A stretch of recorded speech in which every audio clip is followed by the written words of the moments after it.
Welcome to my coffee booth at Felton High's Flea Market. Just a second, I need to add the finishing touches to this latte. Perfect. Guys, try this. It's the special drink that I came up with for our 2-month anniversary, which, FYI, is today. How romantic. What's the name of this drink? I think Patrick should name it. We can call that Paige's Vom. You know, because it reminds me of when we were 5 and you threw up in the back of my mom's car during our road trip.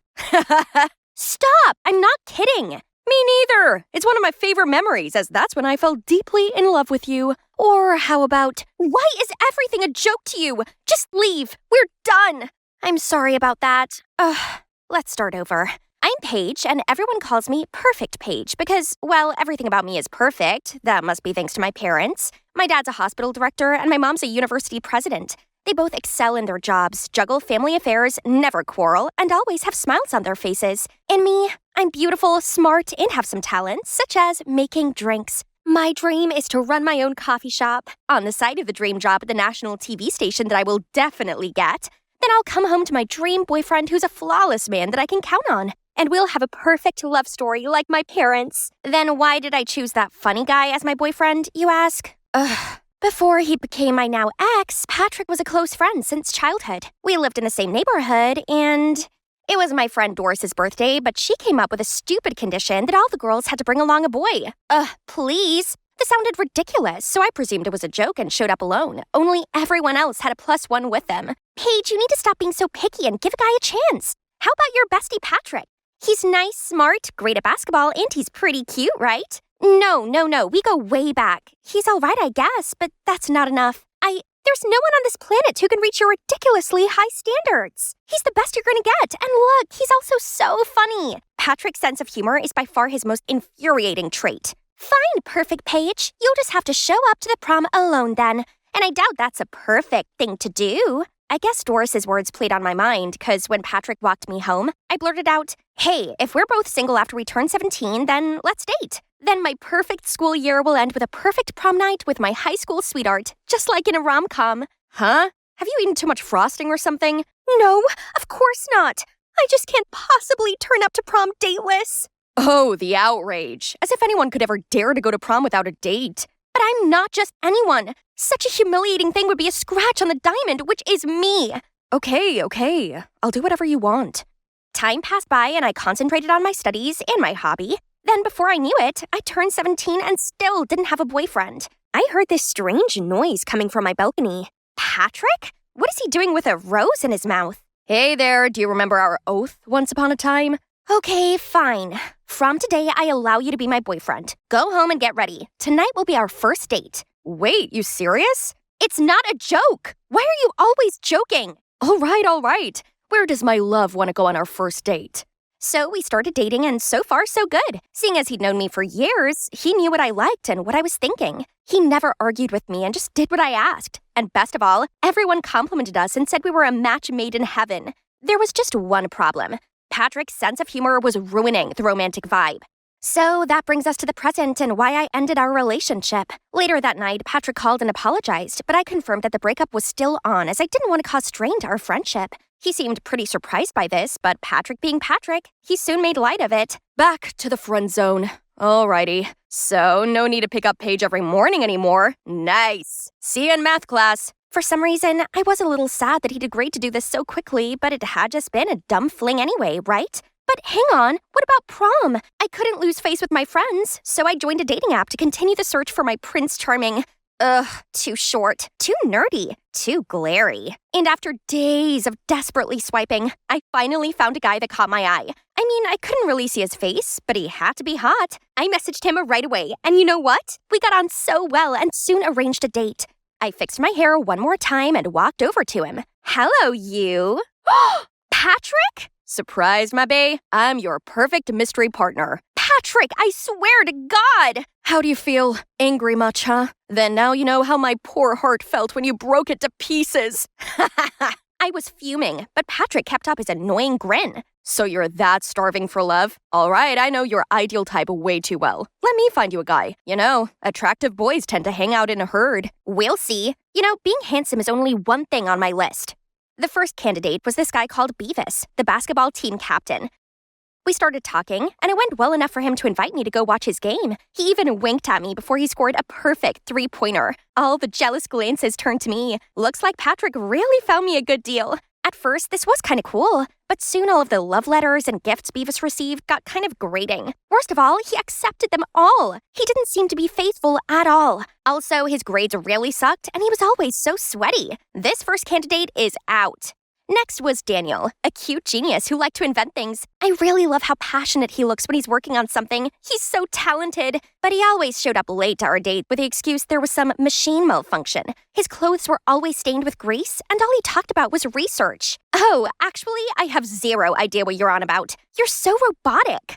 I went home and already saw Patrick making himself at home in our living room. He must have heard the news. So, Sporty Boy has too many fangirls. No good. Mechanic Boy is too busy. No good. Then maybe a rich boy with a lot of free time could treat you like a princess. Patrick introduced me to this guy called Eric, the school rich kid who showered me with lavish gifts. That was nice, but then his clinginess felt suffocating. He always seemed to be there, and he wouldn't quit calling and texting me. He also spent longer than I did getting ready. No thanks. Why? You're too clingy. If you have too much time on your hands, then why don't you go do something useful? What? I only cling on to you because I care. But I guess I was just wasting my time on useless things because you're just a stubborn, spoiled girl that finds fault in everything and doesn't appreciate other people's feelings. No one's ever spoken to me like that before. Useless? Stubborn? Spoiled?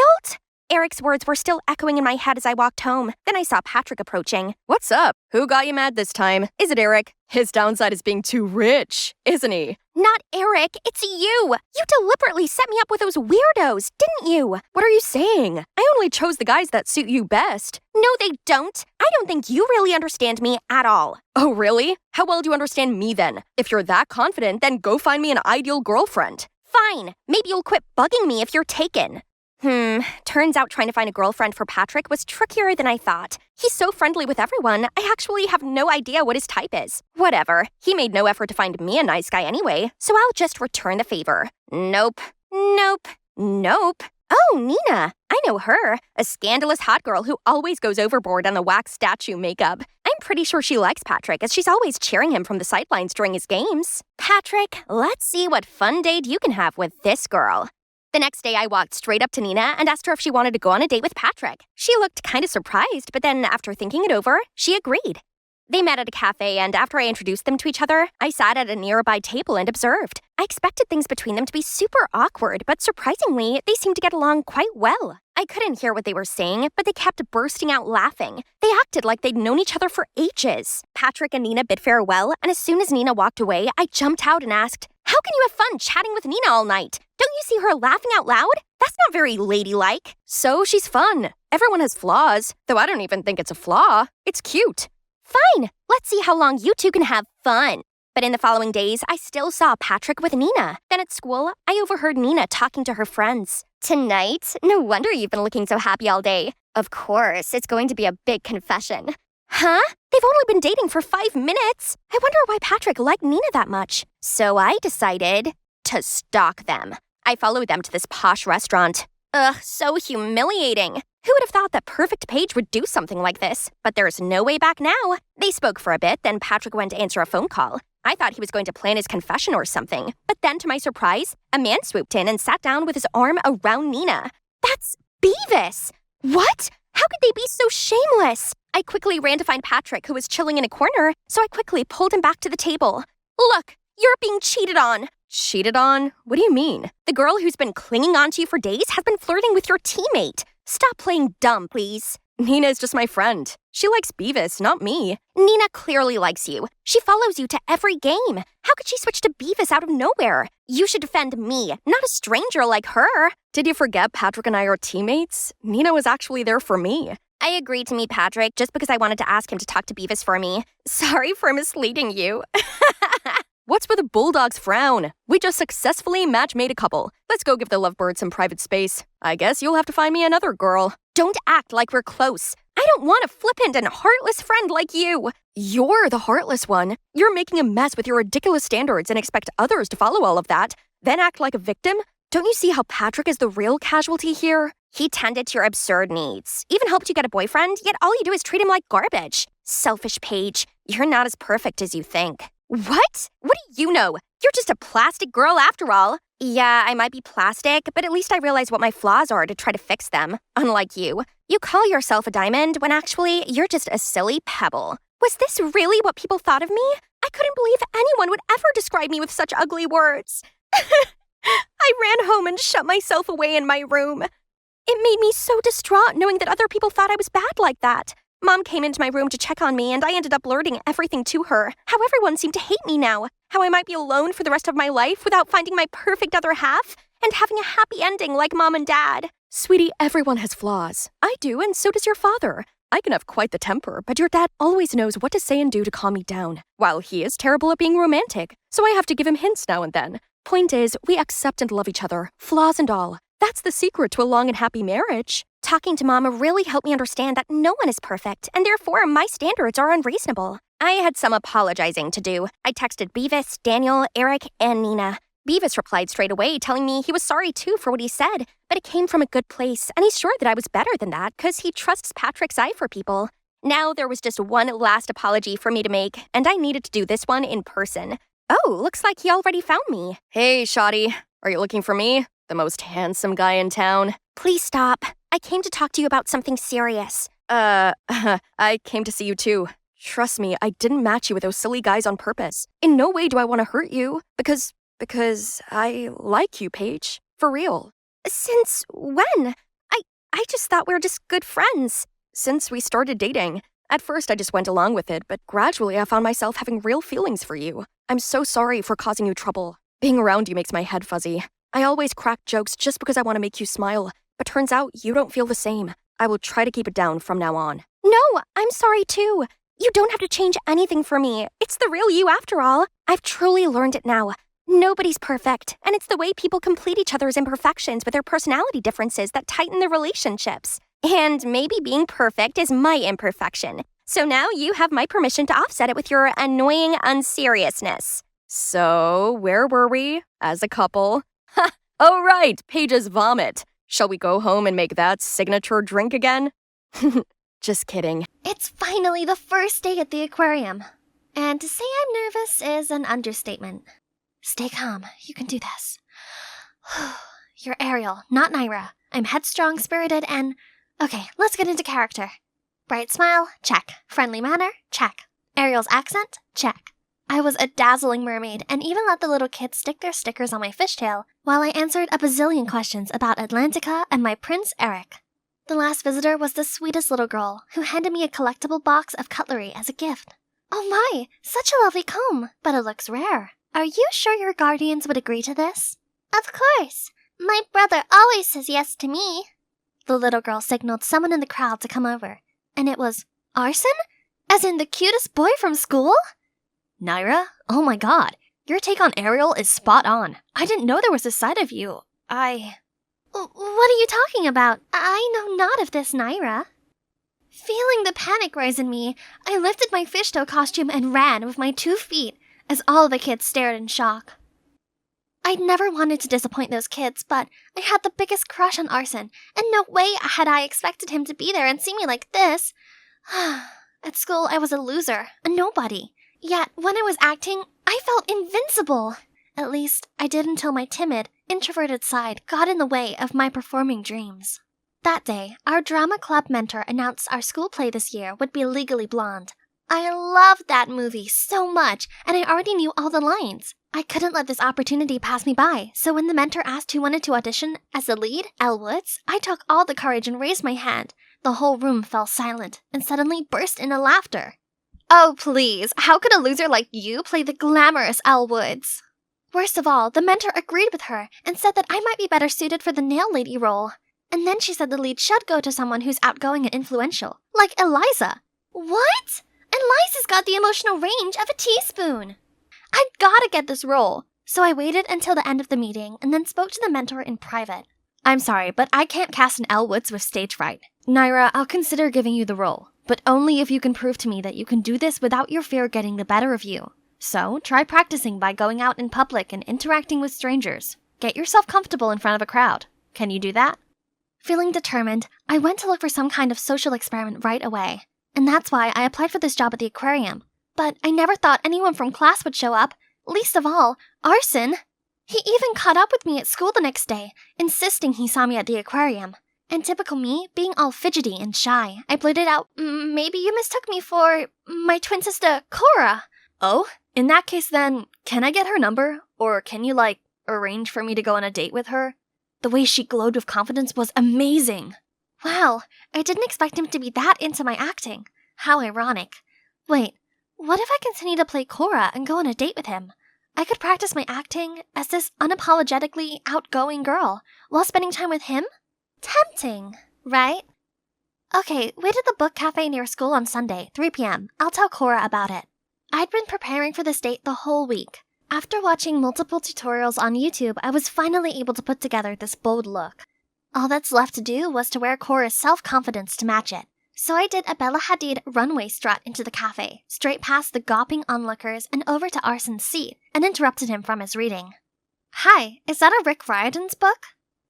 Yeah, Heroes of Olympus. Are you a fan of Riordan too? Are you kidding me? I've read all of his works. Yes, Breaking the Ice, success. We connected over our shared love of fantasy novels and other nerdy things. I didn't want the date to ever end, so I invited him along to a secret place of mine. I covered his eyes until we got there. Being the cute guy he was, he went along with it, even though he looked unsure about what was happening. When I turned the lights on and the ice rink appeared, his face lit up. Then the snow began to fall. It felt like a scene out of Frozen. Then we went onto the ice and Arson fell straight onto his butt. Stop laughing. This is my first time, okay? Aw, embarrassed Arson was so cute. I helped him up, and it was the first time our hands touched. I led him around the rink and taught him some moves. When I looked at him, I saw him looking back at me with this big grin on his face. Then suddenly he pulled me in, and I fell right into his embrace. Our faces were so close, and I swore we were about to kiss. Ugh! Overcome with nerves, I pushed him away, and he lost his balance and fell flat on the ice. But he jumped up to his feet right away and skated after me. Oh, don't let me catch you, or else. Let's see you try. Yesterday felt like a dream. We texted each other nonstop up until the last class of the day, PE. My eyes were still glued to my phone when a flying ball hit my knee. It was from Eliza. Right after that, another one came and knocked my glasses off. I shielded myself with my arms and hoped it would go away soon, and surprisingly, it did. Only, Arson was standing in front of me, blocking all the balls. Arson, what are you doing there? We were just playing around. Playing around? Can't you see you're hurting her? Then Arson turned to me and asked me if I was okay. Could this be it? Did he realize I was the girl he went on a date with? Thank you for helping me out. You're my friend, and also Cora's sister, so I've got to look out for you, right? Oh, he didn't recognize me. That meant my acting was flawless, right? Then why did I feel so uneasy about it? As uncomfortable as I felt about the situation, I also liked Arson way too much to stop it. So I continued pretending to be Cora. He acted so lovey-dovey on our dates, and it made my heart melt. But at school, he only saw me as Cora's helpless, clumsy sister. He talked about her constantly and stared blankly into space as if there were an imaginary Cora there. It started bugging me that Arson only liked the confident, fun, and spontaneous heroine I'd created, not coy Naira. I couldn't blame him, though. If I didn't find myself lovable, maybe that's why Mom left me and didn't bother to write or to call. I couldn't do this anymore. I couldn't feed Arson with false expectations of an unreal character, so I typed out a text to Arson telling him that Cora was on her way to study abroad for 3 years and that this relationship wouldn't work. Arson kept texting back, non-stop, and even came to my house to look for Cora and broke down in tears when I told him she'd already left. I felt so bad, but that was the only way for him to stop fantasizing about Cora. Over time, his pain would fade, right? From that day on, Arson always looked for me at school and consistently asked about her. This didn't go unnoticed by Eliza, who was clearly green with envy. Lunchtime came, and Eliza, along with her minions, suddenly approached me. Why so lonely? Has Arson abandoned you? I tried to ignore her and eat my lunch, but she wouldn't leave me alone. Fine then, I'll lend you a hand. Arson, hi! Did you know that Naira here is so obsessed with you? She even admits that she loves to follow you everywhere like a stalker. How creepy. Huh? What was this girl saying? Now people were staring at me, judging me for something that wasn't even true. I was done with being Naira, the loser. If only... Yeah, If only Cora's personality helped me stand up for myself. Shut up! Me and Arson are friends, so what? Why do you have to make stuff up about me? Is it 'cause you're jealous of me? Oh, what? Me? Jealous of you? You like Arson, don't you? I feel sorry for you, really. You're gonna pick on everyone he talks to? How pathetic. Just like that, people made disapproving comments at Eliza. She couldn't do anything other than run away in shame.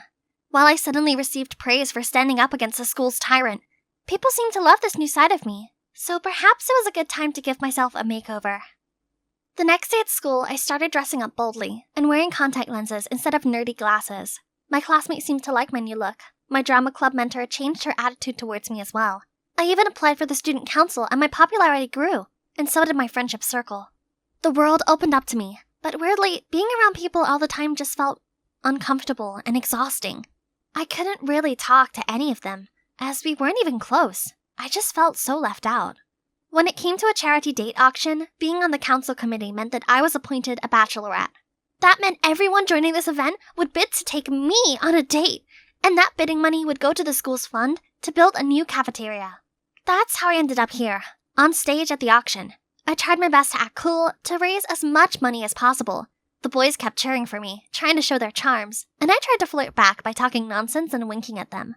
Once the bidding started, chaos commenced as people kept raising their paddle numbers. 40, 60, 80. It suddenly came to me that I didn't want to go on dates with any of these guys. I didn't know them at all. And just then, Arson shouted from the back. 500. 500 going once, going twice, and sold. Arson jumped on stage, grabbed my hand, and dragged me out of there. He led me to the garden, and then he started asking me tons of questions. What is it with you lately? It's as if you're someone else. No way. I'm just the same old Naira. Tell me the truth. Are you... Cora? You switched places with your sister to protect her, right? Oh, Cora, I've missed you so much. After all this time, he was still in love with Cora? Even now when I changed myself, he still didn't see me as Naira? Arson, I can't. And then I just ran out of there. After a night of crying myself to sleep, I was back at school and found myself summoned to the principal's office with a smirking Eliza. There she showed the principal a video recording of my conversation with Arson last night, which was proof that someone else had been replacing me at school. If this was true, I could be expelled. Oh no! Panic! I blurted out a lie that I had bipolar and that sometimes I switched to the other persona and acted up. The principal seemed confused, but then she insisted I go to the school therapist. I had no choice but to agree. And it was actually really good for me. Through talking to the therapist, I could finally open up about my past. Ever since I was a kid, I've always been super shy. I thought it was why my mom left me behind when she split from Dad and moved out. She hadn't even contacted me once. I know a childish nerd like me would never be the one who she could really talk to. Thank God my dad came to pick me up after that. The thought of facing my so-called friends on the bus was making me nauseous. Were you that unhappy not having your mother around? I just don't know why she left me behind without a word. Was I a loser in her eyes? Honey, listen. Mom loves you. And the reason you didn't receive any letters from her was because I hid them all from you. What? Why would you do that? Because I was so broken after your mom left that I thought it would be better if you and I could forget everything about her. I'm sorry.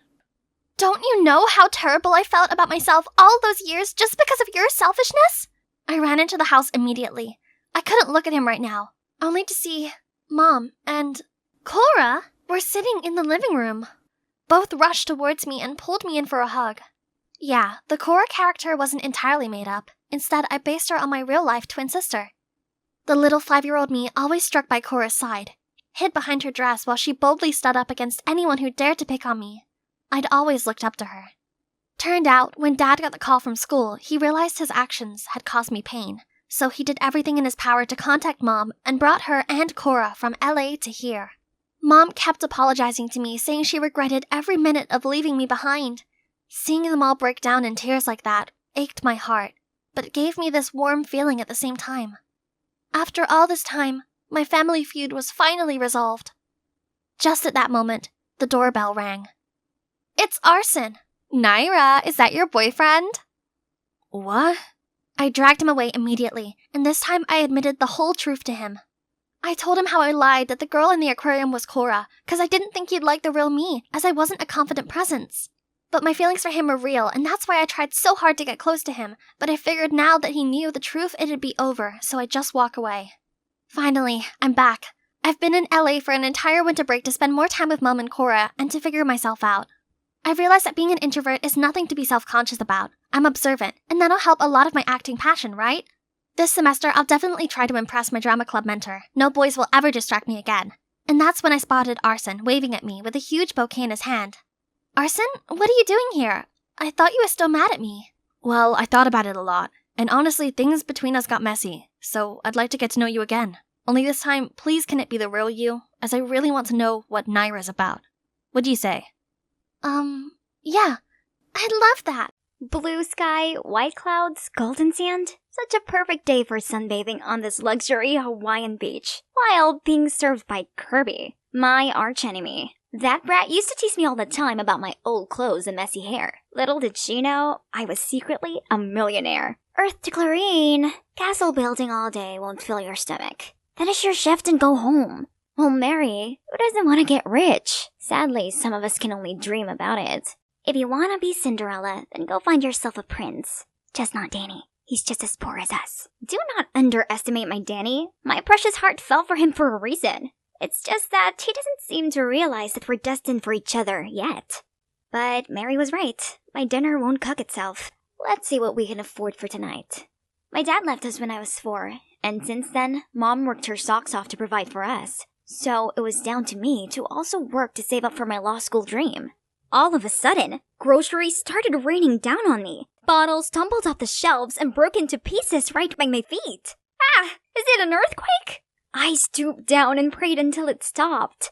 Thankfully, no one was hurt, but geez, it sure left a freaking mess. Warren, the store owner, looked distraught. This place was all he had, so I helped him clean up and place anything undamaged back on the shelves. Before you leave, please take this as a token of my gratitude. I hope it brings you luck. A lottery ticket? I don't know how this game works. I'll show you. It's simple. Each ticket has a unique set of numbers. Just check the results on TV tonight and see if they match. Let me see. Your numbers are 15, 26, 14, 48, 07, 23.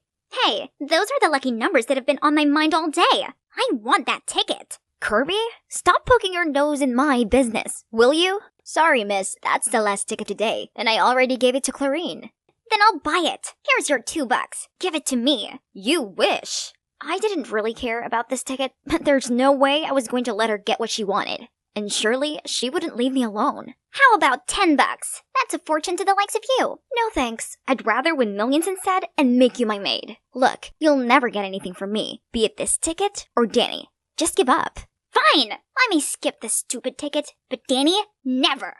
Why are we always bickering, you ask? Well, we're both competing for the heart of Danny. Tennis extraordinaire and brooding Adonis.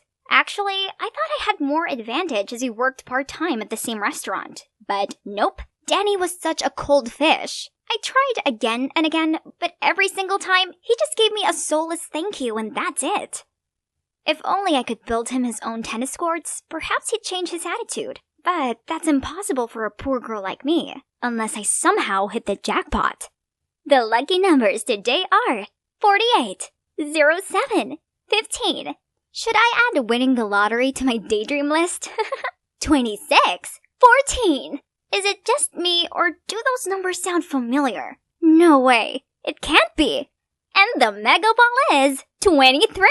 Now if your ticket has all 6 numbers, you win over $20 million.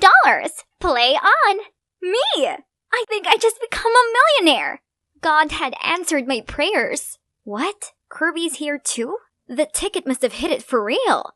I rushed there to rummage through the trash. And, here it is. It's mine. As if. Let's go ask Warren who this ticket belongs to then. Brilliant. And then give him a third of the prize? Do you really expect him not to ask for a share? Right. Okay, let it go and I'll give you a 30% share. Great ratio, but 30% is a perfect fit for you. I'll take 70%. And Danny.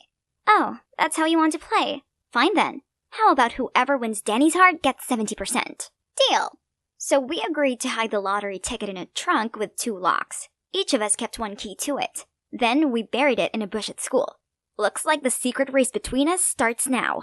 Kirby wasted no time and brought Danny the showiest lunches ever. But he kept up his cold exterior and barely acknowledged her. Seems like I need a more delicate approach. So I told Mary to arrange a team-building game among the restaurant staff, in which we all had to answer the same questions to understand one another better. Oh look! He liked watching Star Trek, listening to Sam Smith, and reading Harry Potter like me. Oh, Danny boy, I told you we were destined to be a pair. Next question. What is the key to maintaining a long-term relationship? There's our very first answer. Feelings? Come on, Danny, be realistic. What uses do feelings have if you can even afford to go on a date? Poor people can also be happy in love, but I don't think pragmatic people like you can. No, he misunderstood what I meant. After that, he ignored me completely.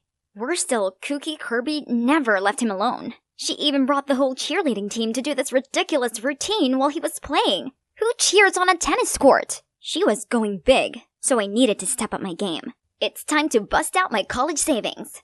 I spent the whole day at the mall buying him gifts and giving myself a makeover. This is the first time in my life I've spent my hard-earned money without considering the price. It feels so good, but at the same time, kind of bad. But I could make it up with the lottery money once I got Danny's heart. Look, I saw this watch and I immediately thought of you. I even met a professional tennis player at the mall. Can you believe it? And they told me this racket is the best. What do you think? You're crazy. This costs thousands. Why are you doing this? That's not the reaction I was expecting. But I like you, Danny. I've not been brave enough to tell you this because I had nothing. But soon, my life would change and I can give you everything. I don't need those things. You're so wasteful and superficial. You really think money can buy anything, including feelings? Why was he so mad at me? I thought he must have noticed that I'd worked really hard for all this, and even made myself look prettier for him. Okay, he might not like my gifts, but is it so bad that I want to be a little generous to myself now that I have some money? Things got even worse when later I arrived at work to see Kirby booking out the entire restaurant to let her, Danny, take a rest and enjoy dinner with her. Fine, you win, Kirby. I give up.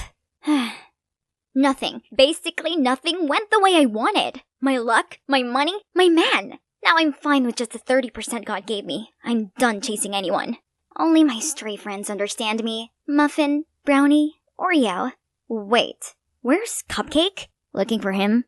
Let him go. This wasteful, superficial girl needs to make sure he's not starving. So you're the one who feeds them every day? Why do you care? Go back to your date with Kirby. I'm just a materialist who thinks money solves everything.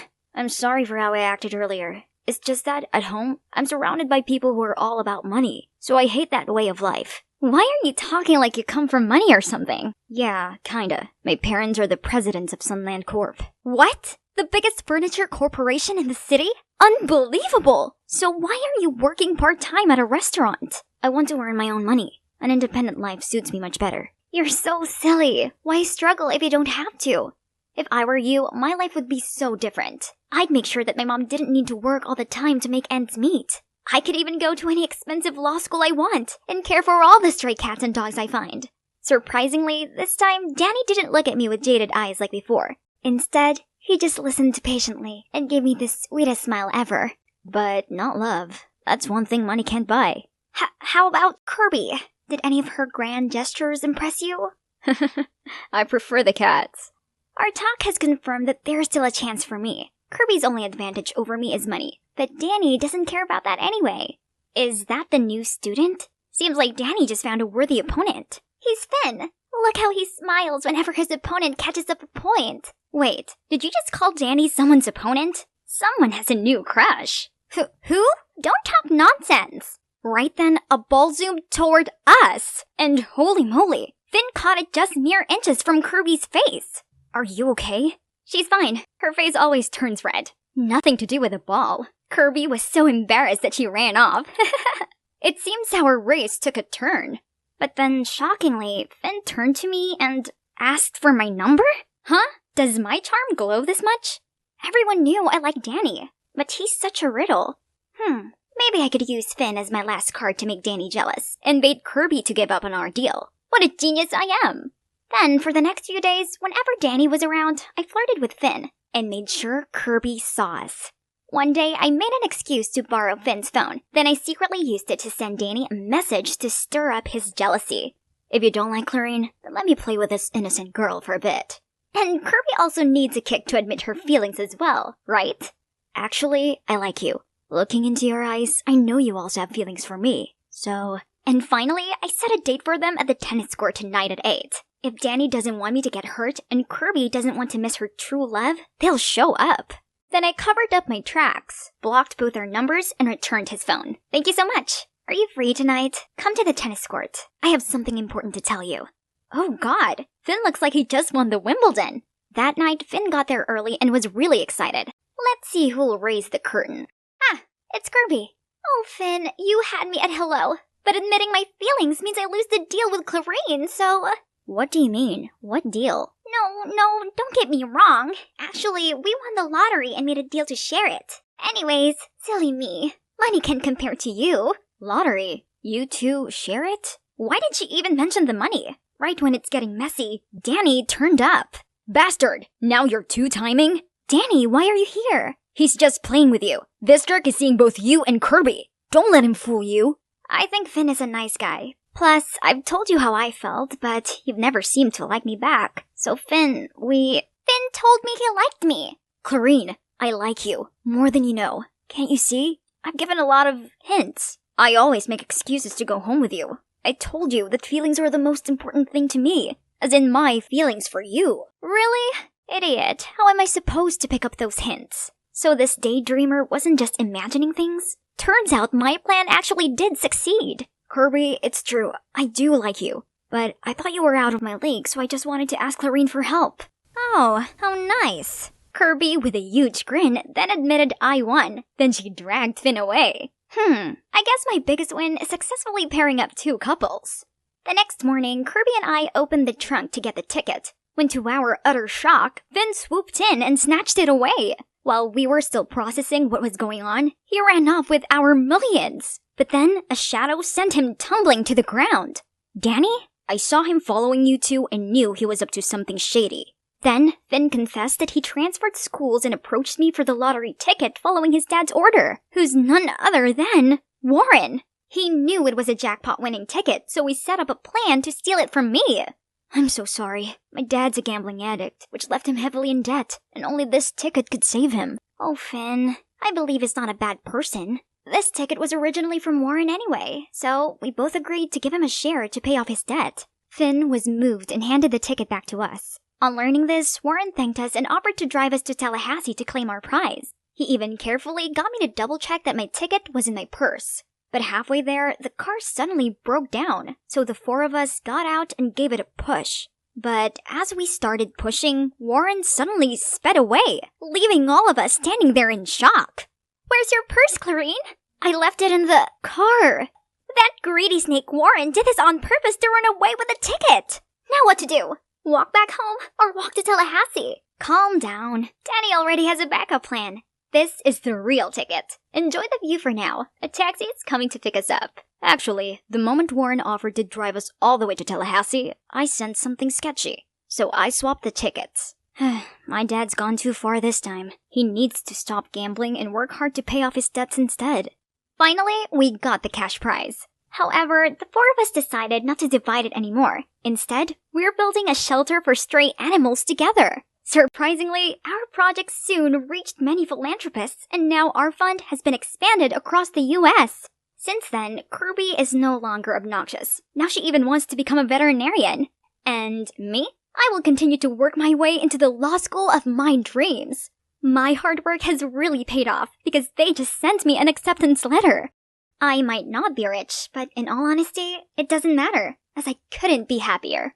I was at a bustling party, waiting for the one who would decide whether I'd won my cousin's bet or not. Forget your dumb ex. $50 if you get the number of the next guy walking through that door. Oh, here comes my target. I hurriedly approached him, but stumbled and we're kissing! I could feel the taste of grapes on his lips. I immediately pushed him away and stood up. Phone number, please? The guy looked confused, but still handed me a note. All done. Time to flee the scene. Hi, I'm Agatha, a super introvert who hiccups when nervous. And lucky enough, my kooky cousin dragged me to this crazy party. I ran home to see Mum looking all excited. Oh, my sweet child, you're back already. It's just not my thing, Mom. But cooking is. I have some amazing news. The local soccer club is looking for a chef, so I recommended you. And guess what? They said you can start ASAP. Yes, I've dreamt of becoming a chef since I was little, and now that dream will soon come true. Yahoo! Today's the day. I eagerly arrived at the soccer club, but my jaw almost hit the floor when I saw Mateo, my ex. What was he doing here? Flustered, I looked away and saw that guy from the party. What on earth? My life's officially over! After the introduction, I immediately ran to the pitch for some fresh air, but then a hand patted my shoulder. It's him again. No calls or texts? You asked for my number. Are you that shy? I'm Killian, by the way. It was just a joke. Please leave. But then he stepped even closer. Panicked, I pushed him away. Almost made him fall backward. I tried to catch him, but not again. This time he smells like chocolate. Oh, you like my lips this much? Why not just say so? Holy moly! I ran straight away without looking back. I better stay 10 miles away from him. Suddenly, I saw Mateo passing by. Has he seen anything? But why bother? As if he cared. He dumped me. Okay, Agatha, you're here to work, so focus. But with these jocks around, it's not that easy. They always jump-scared me when I was doing my job and made fun of me when I got lost in the changing room. And Killian was always there in time to save me. Everyone, stop. Close your eyes. Then he threw a super stinky, sweaty towel at my face. Ew. Plus, that jerk is the pickiest eater on this planet. He's constantly complaining about my food and demanded I cook him something else. There you go. I'm cutting on starch to build muscles. I'll get rid of the pasta. Oops, I forgot. I'm lactose intolerant. Okay, no cheese. Poor little chicken. I can't eat that. So, are you allergic to the plate too? Meanwhile, other team members were way easier, especially Mateo. We used to date, so I knew his taste pretty well. I gave you some extra pork, your favorite. I don't like pork. I hate pigs.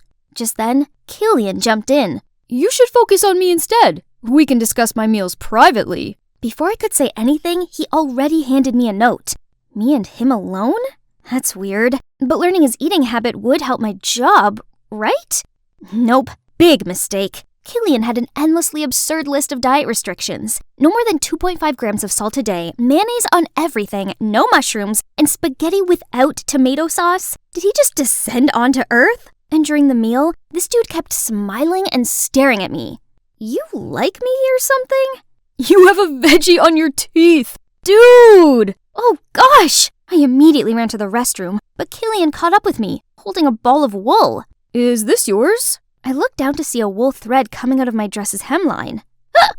Oh gosh, I wish the ground just swallowed me whole right now. Surprisingly, Killian put his jacket on me. That was cool. Just then he caught me drooling over him, so I immediately pretended to play with my phone. Just want to beat level 9,674 in Candy Crush. Strangely, over the next few days, Mateo started being nice to me. Too nice. Your cooking is top-notch as always. Tomorrow, can you make me those delicious vegetable fritters we used to have together? He still remembered that? Boy, he made my heart race. I sprinted to the kitchen and put on music to calm down. Soon I found myself singing and dancing to my jam. I promise that you'll never find another like me. Hee hee! Ooh, ooh, ooh, ooh! Mamma mia! How long had he been there? Flustered, I burnt myself. Killian rushed over and held my hand. You okay? You can't even handle yourself? Then he insisted on finishing my work and even prepared us a dish. Well, his broad back. Isn't he quite a charmer when he cooks? We talked a lot, and turns out we share a ton of things in common. Beneath his teasing, he's actually gentle, caring, and a good listener. I suddenly realized that I had stopped hiccuping since ages. One afternoon, while giving out water, I saw Killian. Oh wow, it's like the sunshine drew a halo around him in his exquisite face. Wait a minute. Why was I smiling? Suddenly, a fancy-looking girl came over. Killian, why didn't you reply to my messages? You left me hanging all night. Look, I have dark circles now. That's on you. I went to leave, but out of nowhere, Mateo pulled me into a corner. Why were you so close to him? He's only messing with me. Huh? What do you mean? He competes with me in everything. I was called to you to protect you. Now that he knows you're important to me, he'll harm you to hurt me. I think he's just trying to be nice. His dad is our club's biggest sponsor. You really think he wants to hang out with people like us while Sloan, whose family owns the largest hospital in the state, is here? I don't know what to believe anymore. However, I had to admit they looked like a perfect couple. While holding a coffee tray one time, I clumsily bumped into Sloan. Are you blind?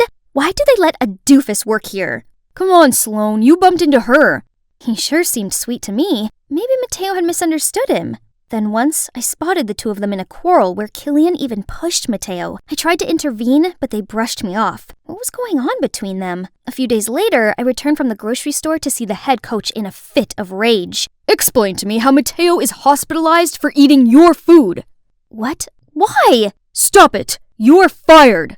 My head spun in a million circles. I hadn't done anything wrong. I was packing my things when Sloan appeared. Well. Looks like Little Miss Muffet met her match. Only need some simple tricks to get rid of you and your phony, needy act. Stop dreaming about Killian. You're not at our level. Wait, our? Who's with you? But Sloan just smirked and strutted away. That's when the memory of Killian and Mateo fighting struck my mind. So, Killian must have conspired with Sloan to harm Mateo and ruin my career in the process? How could he? Still, he had the cheek to text me as if nothing had happened. Dummy, Agatha. You should have listened to Mateo from the start and stayed away from Killian. I visited Mateo in the hospital, but he coldly shooed me away. It was exactly like the day he dumped me. Today is the city's championship final, and to be honest, I didn't really know why I was here. I looked around for Mateo, but couldn't find him. He might still be sick, so we had to skip this match. On the field, Killian seemed distracted and off his game. What's wrong with him today? Killian, my dear. The lady sitting next to me looked nervous and kept fidgeting. I spoke to her and figured out she was Killian's mom. She told me the shocking news. His little sister was missing. He was blackmailed into making their team lose or he'd never see his sister again. Killian faced the goal, but he didn't kick. Instead, he passed to another player who then scored the goal. The spectators cheered in triumph, while other players celebrated the goal with Killian. Blood seemed to have drained from his face. As predicted, the threats kept coming. I couldn't just sit and pray, so I asked Killian's mom for more clues. She played me the recording of her daughter. I strained my ears to listen and heard a noise. Peekaboo, peekaboo. I know that sound. It's Mateo's parrot. Ma'am, I know who's behind this. It's Mateo. What? I can excuse fake food poisoning, but how dare he harm my Killian? Say it again, Sloan. He asked me to fake the medical paper, and I figured it would also kick you out, so I agreed. But what about Killian's sister? That was nothing to do with me, I swear. We rushed to Mateo's house. It took him forever to open the door. Mateo, are you okay now? I have thought a lot about us, and realized how important you are to me, and I don't want to lose you again. Mateo, could you? Oh, please, look at yourself. I just dated you for fun. You truly think I like you? And no more pork for me, please. Do you seriously think I'd want you back after the despicable things you did to me and Killian? Killian? Props to that freak for coming at me for telling the truth. So pathetic of him to go for my leftovers. It's you, dummy. Then he blurted out how he cooked up this entire scheme to ruin Killian's career out of the jealousy which was triggered when he visited him in the hospital and told him not to worry about missing the match as they've had a new strategy to cover his absence and the team would perform well anyway. I'm not a pawn that can easily be kicked out. You wish. You are pathetic. Right then, Sloan appeared with the little girl. Let's go. There's no time. Where are you going, Agatha? Admit it. You're still smitten with me. Sorry, the old Agatha can't come to the phone right now. Why? Oh, 'cause she's dead. After that, we rushed to the stadium. There, I shouted out Killian's name and raised his sister's hands. He seemed surprised to see us, then nodded and smiled. Afterwards, he played like a pro and led his team to victory. He was even awarded Player of the Match. It's an honor to receive this title, and I want to shout out to someone important. Without her, this wouldn't have happened. Agatha! Thank you so much. Countless cameras turned to me. Then he rushed over to drag me to a corner where I told him everything. I know Mateo's a jerk, but I didn't expect him to be that bad. But no worries. Let's see how he likes being permanently banned from the soccer club. Agatha, I want to tell you that I found something just as important as soccer. You. He then grabbed my face and pressed his lips against mine. Finally, we had a legit kiss, and it was magical. I was in this romantic dinner date with the love of my life, knowing too well that one day I'd be gone, but I couldn't help but falling for him. I'm in love with you, and I know that love is just a shout into the void, and that we're all doomed, and that there will come a day the sun will swallow the only earth we'll ever have, and I am in love with you. Cut! Excellent, Eleanor! Well, that was the usual in the life of an actress. Oh, hey, didn't catch you there. I'm Eleanor, from LA. My life as a kid was a bit different from others. While they were surrounded by dolls and toys, I was wrapped up in the limelight. Being a superstar seemed fun back then, but the glitz and glamour of showbiz gradually wore me out. My momager never let me take a break between gigs, so there's no time to hang with people my age. You know, I missed out on doing normal things like having sleepovers and going to birthday parties, and before I knew it, I was already swarmed with work and work. Sweetheart, I've got you another script. Take a look. Whatever, Mom. FYI, Jeremiah is also on the show. Seriously? Mom, that heartless jerk cheated on me. No way am I working with him. Eleanor, be professional. I've already signed the contract. Besides, Mommy's Bentley collection is missing this shiny golden one. I don't give a damn about your stupid car. Stop treating me like a GoFundMe for your lavish lifestyle. Mom can be insufferable sometimes. She dictated everything. But why bother now? No showbiz, no Mom's orders. I can do whatever I want. Bye-bye salad and hello chocolate cake. But suddenly, a dark figure bolted towards me and snatched my bag. I lost my balance, banged my head on a fire hydrant, and then everything went black. Gosh, my head was spinning. I opened my eyes to see a cute guy leaning over me. Hey, are you all right? Am I dreaming? 'Cause this view sure is dreamy. No, you're not. You're at the orphanage. I found you unconscious on the ground last night, so I brought you here. Excuse me? An orphanage? I can't be in a place like this. But wait, my phone and wallet? Darn it! That thief stole my bag along with everything! Guess I needed to delay my independent life plan just a little bit. I better call Mom. Hey, got a phone I can borrow? Suddenly, the TV broadcast a missing report. The young actress Eleanor Mitchell has been reported missing. Speculation is that this is a publicity stunt to promote her latest movie. However, her manager claims this is not true and urges anyone with information to come forward. That chick will soon reappear when she's hungry. What? I could be lying dead in a lay-by for all they knew, and they were still mocking me? I was so done with this. Goodbye, showbiz. I was leaving that fickle world behind for real.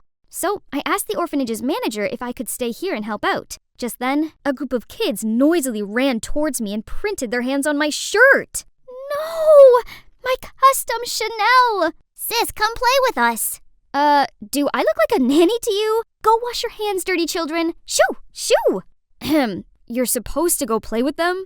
Ah, I forgot about that. I steered away to find another group of kids splashing mud everywhere. Ugh, are they training a bunch of farmers or something? The next morning, this strange screeching noise startled me. It's only 6 a.m. I sluggishly dragged my feet out of the room. People immediately threw me judging looks. I guess my first day at work started off on the wrong foot. I'd barely had time to sip my coffee before they made me do the washing by hand. This wasn't the Dark Ages. Hadn't they ever heard of a washing machine? One of the staff got annoyed with me and shooed me away. Alrighty, I'd go help in the kitchen. Peel half of these. Easy peasy. Just give me a few minutes. Voila! I'm good, right? But somehow, they still got mad at me. No other choices. I headed to the children's, but this place is pure chaos. I sure wish I had my earplugs. Suddenly, I felt someone grabbing my leg. I looked down to see the cutest pair of puppy eyes. Sis, can I have a bite of that? Aw, how could I say no to that? But as soon as I gave her the cake, her face changed into a devilish grin. The little girl grabbed a big chunk with her bare hand, then smashed it into another kid's face, and the cake fight began. Caleb opened his mouth to say something, and a massive piece of cake flew into it. Oh my god, Caleb, are you all right? I didn't know they were gonna mess with the cake. You did this? Oh, you're so dead to me. He grabbed the cake and started chasing me across the room. What? This was so unprofessional. Right, that's it. Watch out, Caleb! Okay, so the manager wasn't very happy with us, but honestly, it was the most fun I'd ever had.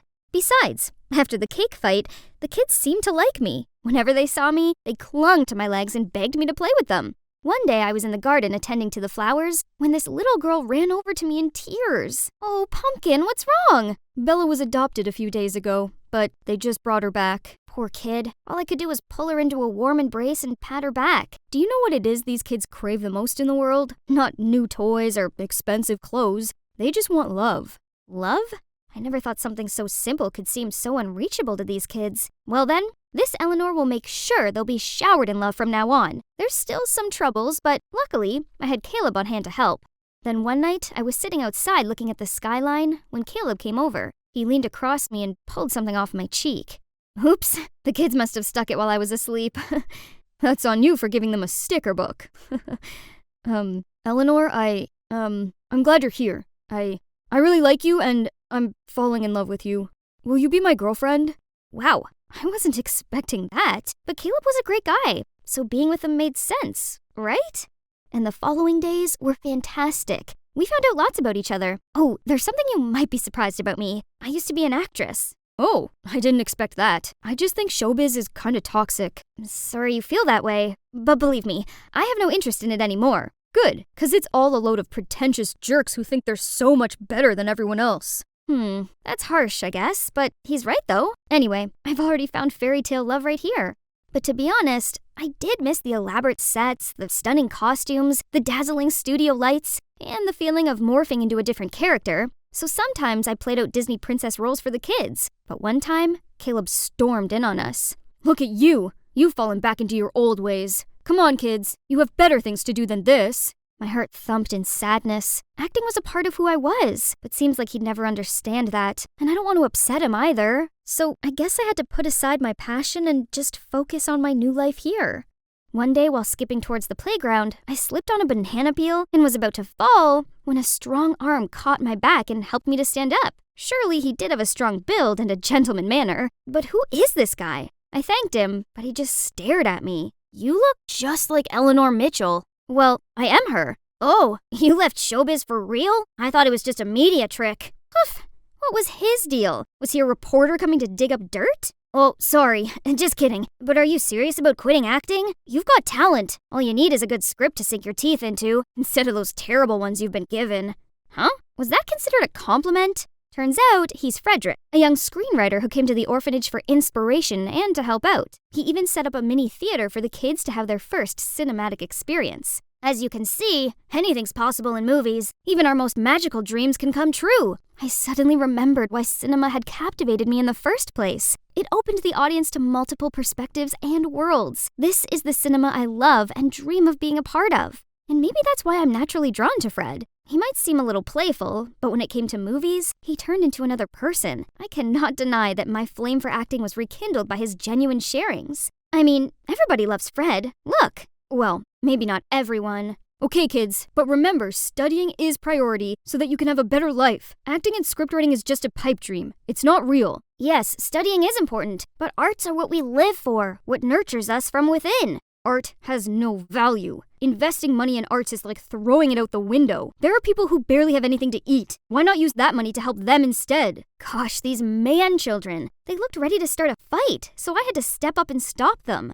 After that day, Caleb and Fred were constantly giving each other dirty looks. I tried to calm Caleb down, but he got mad at me for no reason.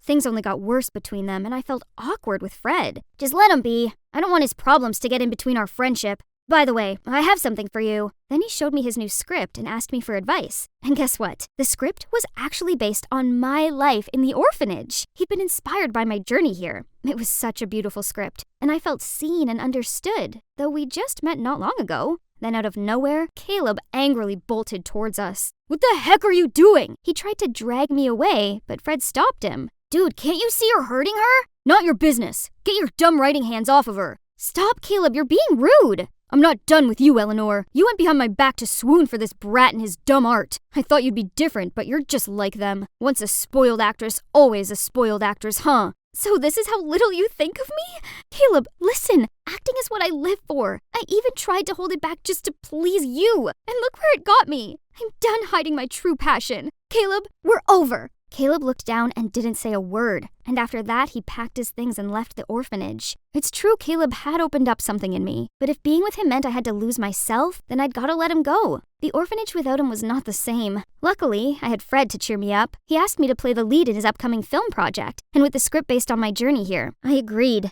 It felt good knowing I could finally go back to acting, even if I was sorta playing myself.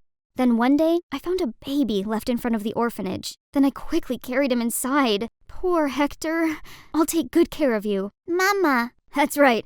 Your mama's here. Dada. I'm your dada now? Together we'll be a happy family. Right, Mama? Oh boy, it made my stomach do cartwheels. But was it okay to feel this way after everything happened? We started filming in the orphanage soon, and the kids were a big help. It felt quite strange after a long break. But the thing that got me nervous about was the audience's reaction to the movie. Turns out, I was worried for nothing, as the feedback was actually amazing. Though that joy didn't last long, as a few days after, the image of me holding Hector hit the internet with the headline, "Actress turned teenage mom." Through their words, I appeared as this reckless girl who got pregnant and ran away from showbiz to give birth. That got netizens turned 180 and throw shade at me. What a load of nonsense. Right at that moment, I got a text from Caleb. Is this your rotten showbiz? So it's him who leaked that picture to the press. How could he? I've got to sort this out. Today's the day. It's time to shed light on everything. Hi everyone. Today I have an announcement to make. It's true, I have a baby now, and the father of my child is Jeremiah Williamson, my ex. Everyone gasped in shock. Just then, a man in black stood up and revealed himself. Ha! The prey fell for the trap. You liar! Everyone stop listening to her lies! Oh yeah? Then Jeremiah, why exactly are you here? He was completely speechless. That's what I thought. Now, Joshua, Jeremiah's private detective, may you please stand up? Among the crowd, both Caleb and Fred forced the detective up to his feet. Tell them what you know. The deal was Jeremiah felt humiliated as I'd refused to work with him, so he decided to hire this Joshua guy to dig dirt on me. That's how he got my picture with the baby. Luckily, Caleb caught the detective sneaking around the orphanage, and together, we set up the trap to lure Jeremiah in. Jeremiah still insisted he had no idea who this Joshua guy is until I showed the evidence of the transactions between him and his detective on the big screen. Any last words? Justice served. Let's see how he handles this scandal. Right at that moment, I spotted a familiar face in the crowd. Mom! I hadn't seen her for such a long time. Darling, I'm so sorry. I realize now how terribly wrong I've been. I thought I was helping, but turns out I only smothered you. But you're ready to make your own choices. Please forgive me, and don't leave me again. I'm sorry too, Mom, for leaving like that. I didn't mean to worry you. I threw my arms around her, tears welling up in my eyes. My time in the orphanage has taught me a big lesson. Family isn't always perfect, but they're the most precious thing in the world. Later, I stepped outside to see Caleb waiting there. What a mess. Thank you for helping me. Don't mention it. Actually, I should apologize to you first. That day I couldn't control my words because I was jealous. I'm sorry. And one more thing. I still have feelings for you, so can we... I know what you're about to say, but I've come to realize that we're not right for each other. I think I'm in love with someone else. Thank you for being kind to me. I could see the disappointment on his face, but then he gave me an understanding smile. Out of nowhere, the kids jumped out at me and insisted I go to see their paintings. They took me back to the orphanage and each held their own drawing. Hi, Eleanor. You're the most special girl I've ever met. Will you be my girlfriend? Fred appeared in front of me and held out a rose. So, Eleanor, what do you say? Oh, wow. What do you think, kids? That answers then? Yes, I will. Hi, my name is Danielle, Danny for short, and this is not exactly a good time. Smile, Danny. Don't make us feel bad. Yeah, I'm so happy to be sent away out of your sight. Don't get us wrong, darling. You're gonna love the school. Right, honey? Yes, it's a prestigious school for children of affluent families. Your mother and I loved our time at Kingsbury as well. Because it was perfect for you. Trust me, I'm nothing like you. But one day you'll thank us for keeping you off the streets. It's always that condescending tone. As much as I hated being stuck at some age-old boarding school, I could use some time away from my parents. Before I go on, I should mention how this happened. Simple. I saw a big tough guy pushing around my friend, so I slashed his car tires in front of him to teach him a lesson. But to my parents, that was a rebellious act, so they're sending me to some boarding school as punishment. As we pulled up to Kingsbury's gates, I momentarily forgot how much I didn't want to be there. The medieval castle towers disappearing into the clouds could be mistaken for Hogwarts. I actually felt a string of hope for my future here. Unfortunately, those hopeful thoughts were short-lived. The principal, Mr. Hooper, had already read through my file and made up his mind about me. Rest assured, we have a reputation for our discipline for a reason, and students like Danielle here benefit the most from it. Clearly not the fresh start I had imagined. Mrs. Bell led me down the hall, then stopped at the door to room 237. A girl answered. Hi, Rumi. I'm Cassandra. You can call me Cass. Welcome to Kingsbury. Danny. You'll be under Cassandra's supervision outside school hours. She's a model student who's been here long enough to know that there is no way around our rules. Of course they'd make the teacher's pet babysit me. Awesome. Cass was worse than I thought. She constantly used looking for things as an excuse to touch my stuff. Surely she snooped around when I wasn't here too. So I figured I could have a little fun. I'd give this nosy roommate something to poke her nose into. This looks like an ordinary diary, but on the inside, I wrote about how I'd bring a vodka-filled water bottle to class, put bedbugs in Cass's bed, and sell cheat sheets to other students. You know, fun stuff. I definitely wouldn't do any of that, but gotta give our audience some drama, right? And the next day, Cass's behavior confirmed she had really read it. Is everything okay, Cass? What? Everything's fine. Just thought it was time to wash the sheets. Don't mind me. Sure, girl. I believe you. At Kingsbury, there were rules for just about everything. I managed to break half of them within my first 2 weeks just by existing, it seemed. Worse still, the punishments hardly ever matched the crimes. I once had to reshelve hundreds of books for missing the 8 p.m. curfew just because I was studying in the library. Another time, I had to clean the dining hall for an entire week because my shirt was untucked for a second. Not to mention, Mrs. Bell seemed to have eyes out for everything, everywhere, all at once. What in the world? How was I supposed to know Teen Vogue was considered contraband here? And that was punishable by cleaning every single candle holder in the school church. Could the school be any more constricting? Do they really expect us to entertain ourselves by laughing at the clouds like we're patients in an asylum? Or what? With literally zero fun, no wonder why everyone here always looks like zombies. I hear you're the new school rebel. Danielle, right? I'm Caroline. What do you say we blow this popsicle stand and go have some real fun? No thanks, I've had enough trouble already. It's fine, come on. Hey, you, finish this up, won't you? The audacity of this chick, though. How about no? You can't boss people around like that. Drop that self-righteous act already. No need to pretend you care about dorks. I'm good, and he's not the dork here. Ugh, I thought you were cool. What was that about? That boy thanked me, introduced himself as Ian, and asked what trivial fault I must have made to be stuck with this boring chore. So we chatted and made fun of Kingsbury's rules while I finished up. I felt like I was finally seen after those awful first weeks. Suddenly, things didn't feel so bad anymore. However, Caroline already set out to make my life miserable. This morning, she blocked me in the hallway right before the bell rang, which got me in trouble for being late and running. If she wasn't getting me in trouble, she was trying to humiliate me. And annoyingly, it worked. As much as I wanted to do something about it, I knew that any sort of retaliation would get me in more trouble. The only peaceful moments I had were with Ian. How come I never knew about these cool areas before? This is the entertainment room in the home theater system, and out there is our Olympic-sized swimming pool and the croquet field. Pretty cool, right? But we're almost never allowed to use them. Sometimes I think these are here just to impress parents. This place is unbelievable. All work and no play? Is this a prison? And still, I had a nosy roommate to deal with. To keep up the ruse, I wrote some more made-up shenanigans in my dummy diary. Ridiculous rules, Caroline's antics, and how passionately I hated Kingsbury made their way into the diary as well. We're trapped on campus, and anything fun was against the rules. It felt like we're here to be reprogrammed into obedient robots our parents wish we were. But at least Ian's cool. The next day, Cass kept trying to strike up a conversation with me. Hey, Rumi, everything good with you? Define everything. Like, how are you liking Kingsbury? Is anyone giving you trouble or anything? Should I be having problems? No, I hope not. I just thought you seemed a little down. As your roomie, I wanted you to know that I'm here for you if you need a friend. Oh, she must have read my diary again. But honestly, I found her clumsy cover-up quite endearing. Then she tried to change the subject to Caroline, who turned out to be her ex-roomie. I know she's mean, but she wasn't always that way. She only changed after a big trouble that almost got her kicked out. Wow, what could she have possibly done? Cass said Caroline then soon moved to another room also.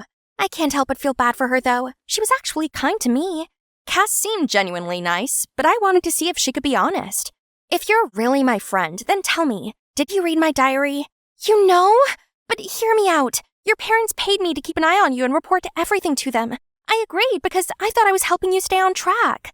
But Cass said she soon realized I wasn't really doing those bad deeds, so she actually told my parents good things only.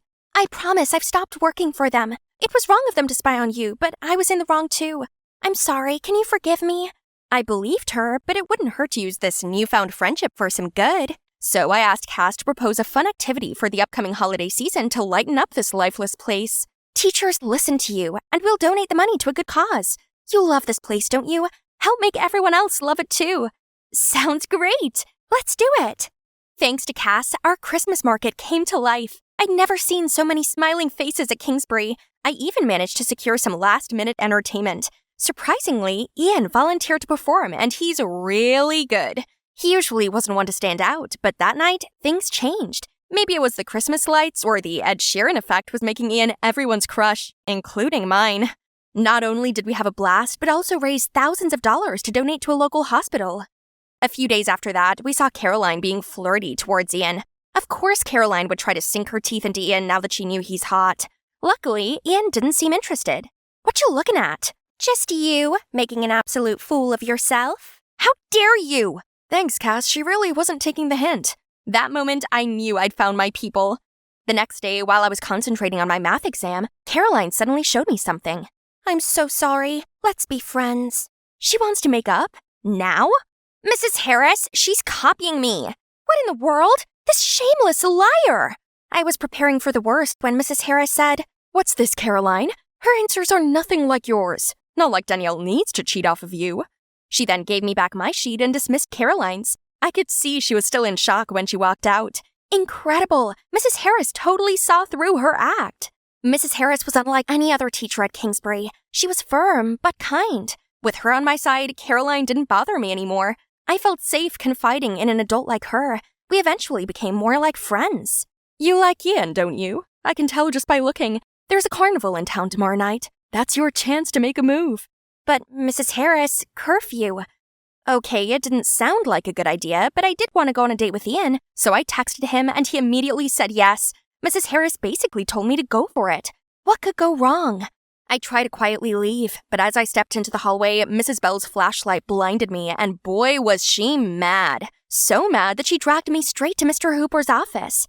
This was the second time I came here, which was a lot sooner than I expected. I knew from the start that you would be a problem, Miss Osborne. You have violated the rules time and time again and display a blatant disregard for authority. Sir, aside from tonight, I never intended to break any rule. I promise I've learned from those mistakes and won't be repeating them. They weren't minor offenses, Miss Osborne. Drinking, distributing cheat sheets, infesting your roommate's bed with bugs. Those were what I wrote in the dummy diary. How? We do not allow such delinquency here. In fact, you should be expelled at this very moment. However, out of respect for your parents, you may leave quietly by your own volition. I tried to explain myself, so he gave me 3 days to come up with evidence in the end. When I got back, I saw my desk drawer ajar, and Cass was asleep. She wouldn't do this. We're friends. But who else? My phone suddenly rang. It's Ian. I didn't want to talk about this over the phone, so I simply explained that someone didn't want me here and promised we'd talk later. I don't want you out either, bestie. Neither do I, Cassie. Not to waste any time, I came up with a plan to sniff out the culprit. This time, I wrote that I was playing a prank on Mrs. Bell. I even set up a silent alarm system with this piece of paper to see if anyone had opened my drawer. The next day, lo and behold, the alarm worked like a charm. They must have taken the bait. Now all there's left to do was... I opened the door to see someone totally unexpected. Now that my plan's set in motion, Ian and I hid behind a wall near Mrs. Bell's office. This is an interesting first date. Romantic, isn't it? We suddenly heard footsteps approaching. I peeked around the corner to see... Mrs. Harris? I instantly felt my blood boiling. The one person who I trusted betrayed me. I was about to confront her when Ian pulled me back and put one hand over my mouth. Mrs. Harris looked around impatiently, then tried to open the door. As the hinges creaked open, Ian played a loud alarm. Startled, Mrs. Harris tripped and fell. Then Mrs. Bell sprinted towards us. What's going on? I arrived just in time to catch these two sneaking around your office. They're playing a prank on you.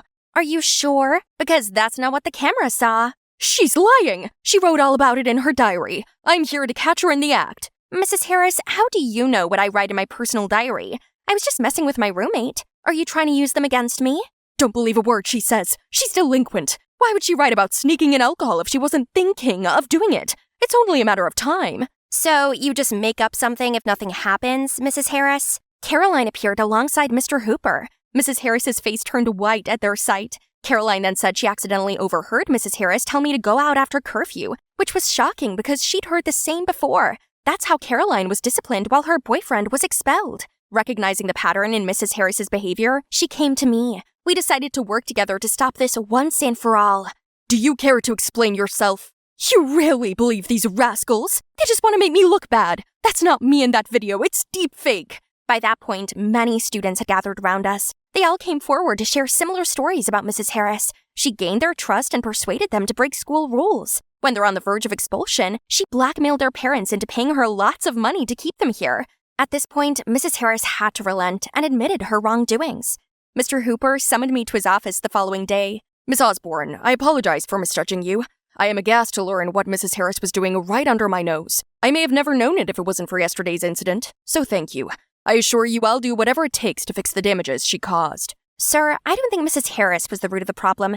It's Kingsbury's harsh rules. I know you take great pride in them, but rigidity isn't helping. Obedient kids become soft and submissive, while strong-willed ones end up challenging authority. Mrs. Harris took advantage of that. Most students here are exceptional, but their creativity's getting crushed under iron discipline.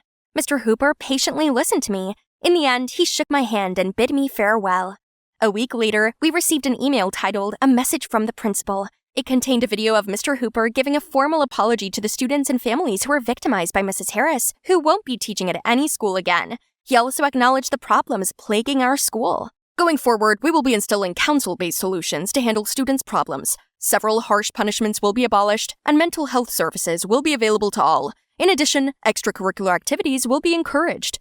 Things really changed for the better. Liveliness had returned to these beautiful hallways. Caroline stopped acting out and started patching things up with her old friend Cass. Now that the dust has settled, I think I'm in love with Kingsbury. And someone too. We're finally going on our long-awaited date. I was sound asleep when loud bangings jolted me awake. The cops busted in and immediately pinned me down. What are you doing? Let me go! Get away from me! Do you even know who I am? Rebecca Darlington, you're under arrest for stealing Mr. Woodley Jones's heirloom necklace. Anything you say can and will be used against you in a court of law. Stealing?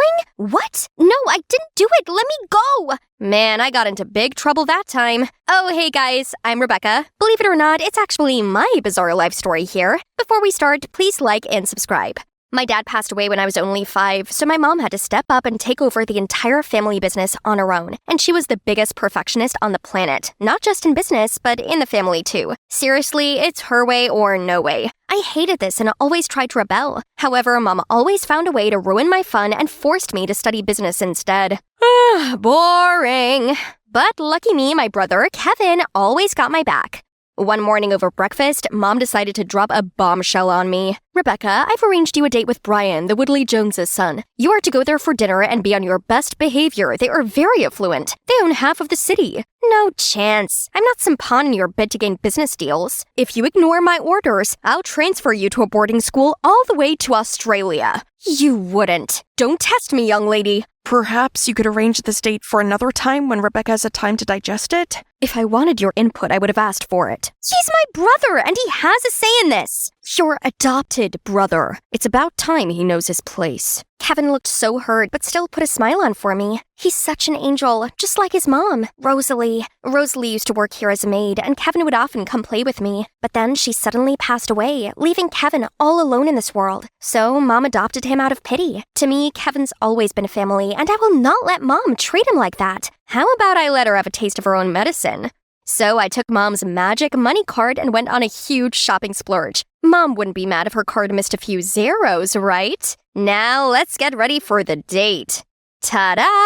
I look crazy, right? Take that, Mom. No way will this Brian guy want a second date. Kevin kindly offered to drive me to my date. He reassured me it would be okay, then passed me a box of chocolates to give to Brian. Oh, Kevin.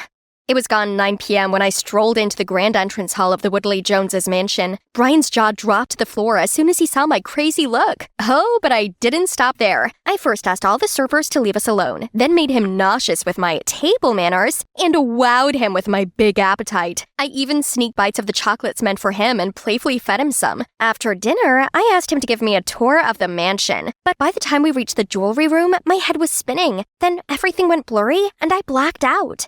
The next morning, I was already back at my house without any memories of how I got back. Then these cops came in and arrested me.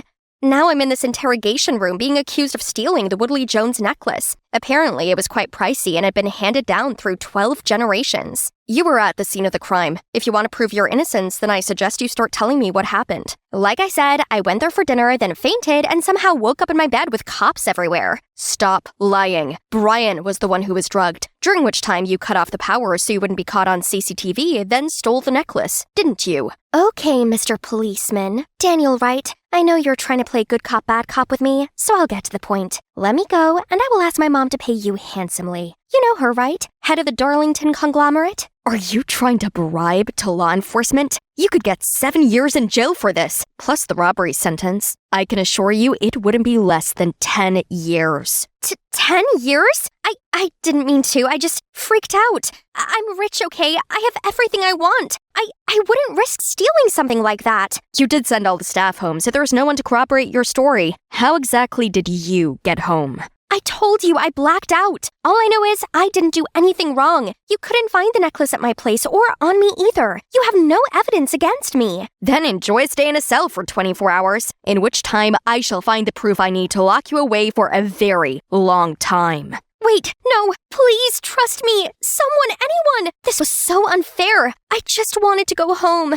Fortunately, that cop couldn't find any proof and had to let me go. Finally, after 24 hours behind cold bars, unjustly accused, all I need right now is a warm welcome from Mom and Kevin and a nice bath. But what I got was a slap in the face. How could you steal from the Woodley Joneses? Now they'll never do business with me again. Mom, I didn't do it. Why does nobody believe me? Would you look at yourself? Have you done anything good for this family? All you ever did was party, throw my hard-earned money out the window, then dare to cross me. You're no daughter of mine. Get out, now! I was shocked and heartbroken by her words. My own mother wouldn't believe me? So, I walked out. Just you wait, Mom. I'll prove it to you. I'm no thief.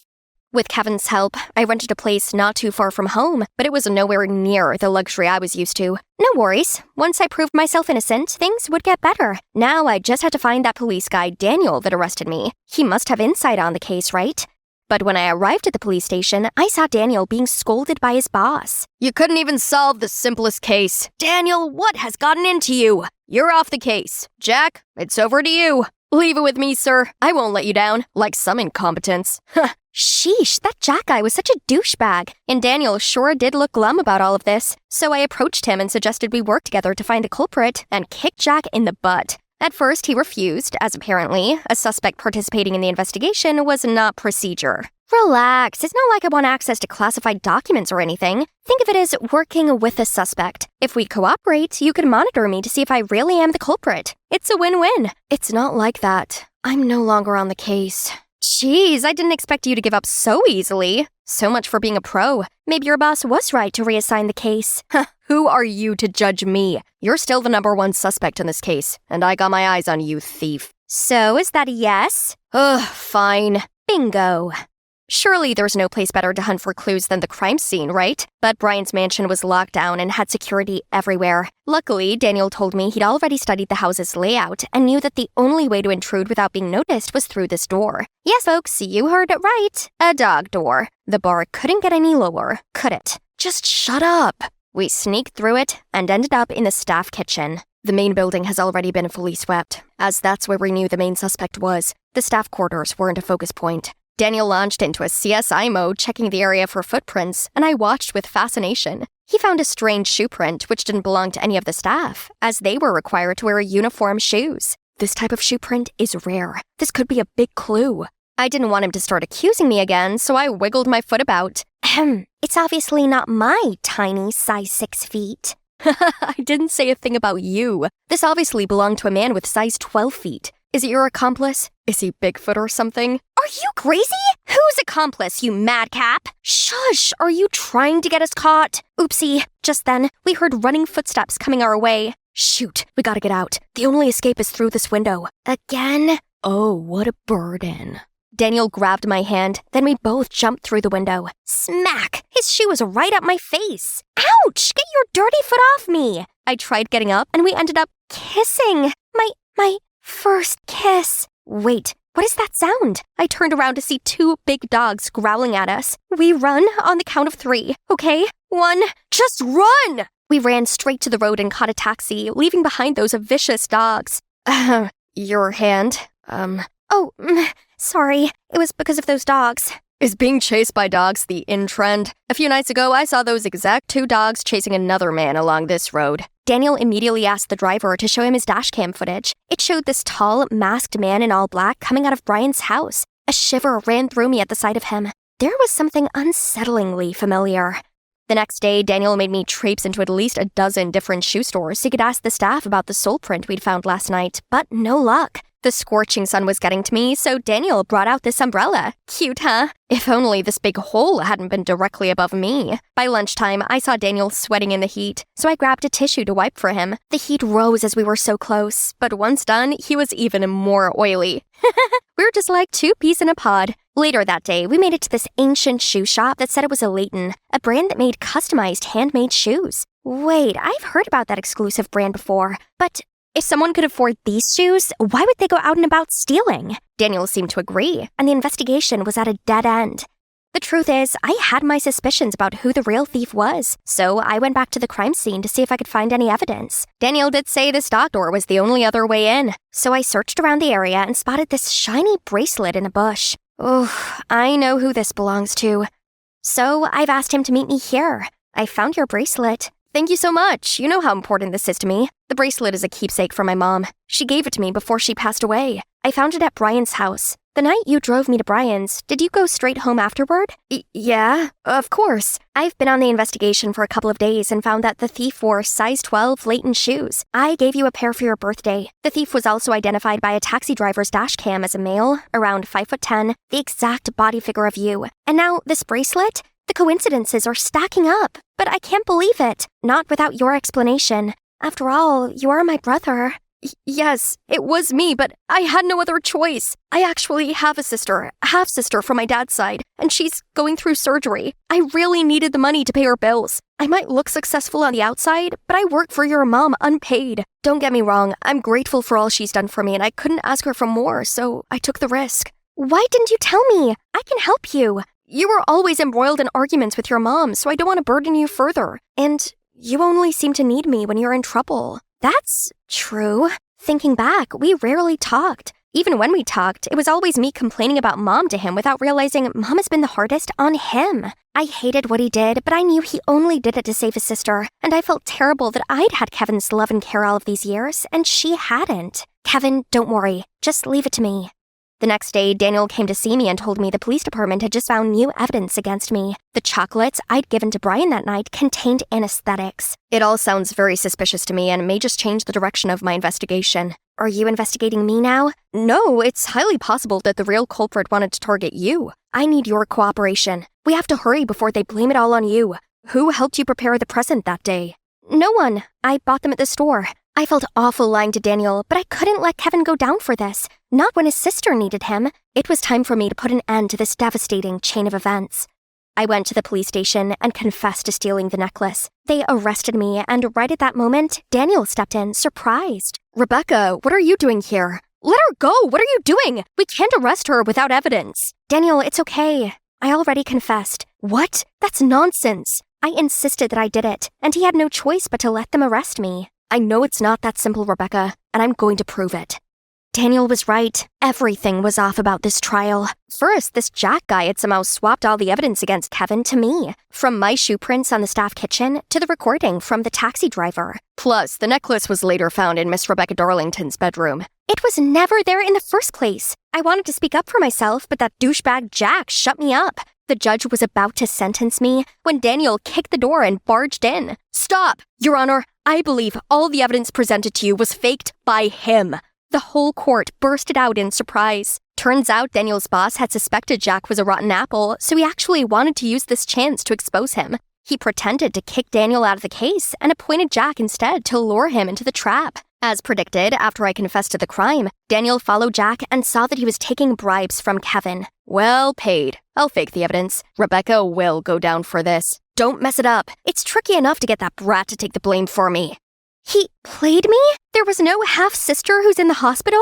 Ugh, don't look at me like that. My real mom only died because of your mom, Dawn Darlington. That woman flagrantly accused her of stealing. Mom was so distraught, she had a heart attack and passed away. Dawn only adopted me out of guilt, and she treated me like garbage, making me run around for you. So I decided to take revenge, show them how being wrongly accused of something can ruin lives. But look where vengeance got him. He was a monster, and I really wondered, was it really worth it? In the end, both Jack and Kevin went to jail. Unfortunately, without Kevin as key personnel to help out with my family business, it went into turmoil. So I offered to help Mom with it. You do that, after everything I put you through. We're a family. I also felt bad for taking you and what you provide me for granted. I'm so ashamed of how I treated you. I've been cold, controlling, and unfair. On you and Kevin. It's my fault he turned against us and sought revenge. Mom, it must have been hard for you running the business and caring for me and Kevin, especially without Dad. I forgive you and want to just put it behind us and start again. Now, I just had one last person to make amends with. Rebecca, I didn't think you'd ever want to see me again. I didn't. I was so mad, but then I realized that being that way was getting me nowhere. To forgive others means forgiving and liberating ourselves.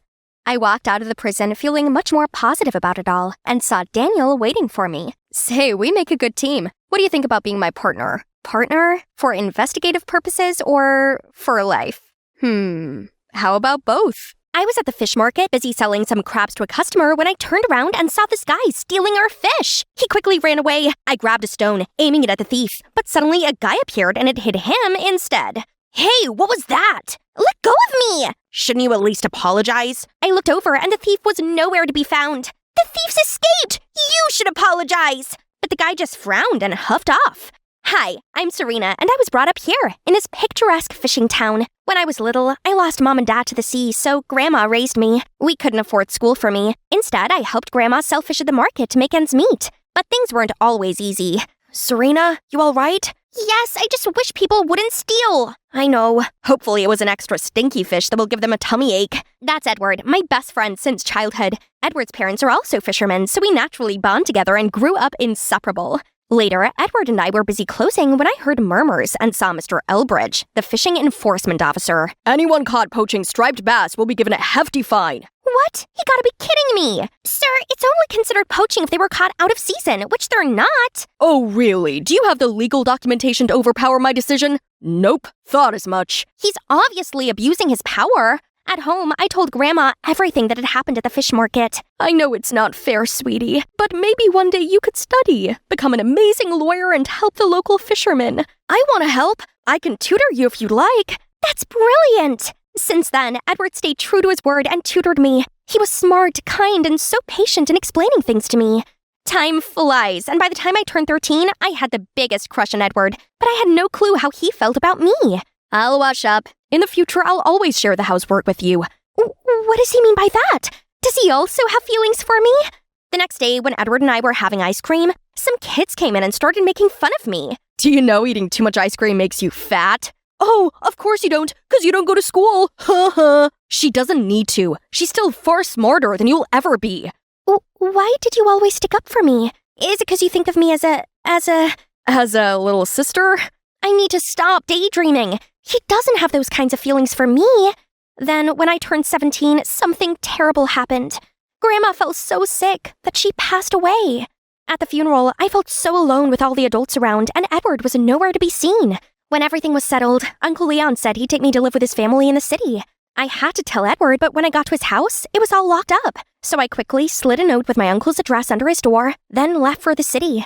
As soon as we walked into the mansion, and Clara and Rachel were already there, frowning. Ugh, can you smell rotting fish? Ew, get yourself some perfume, please. Enough! You will make Serena feel welcome here. Please prepare a nice room and everything Serena needs. Uh-oh, not a good start. But then Uncle Leon had to go away for a business trip and asked Aunt Clara to find me a tutor as he was afraid going to school might be a shock for me. I was so excited to finally study and pursue my lawyer dream. However, all the tutors Aunt Clara found were terrible. I actually had to teach them simple sums. Meanwhile, Aunt Clara showered me with errands to run. Suddenly, I saw a blur of a dog and boy and smash! You idiot! How am I meant to cycle home with an injured knee?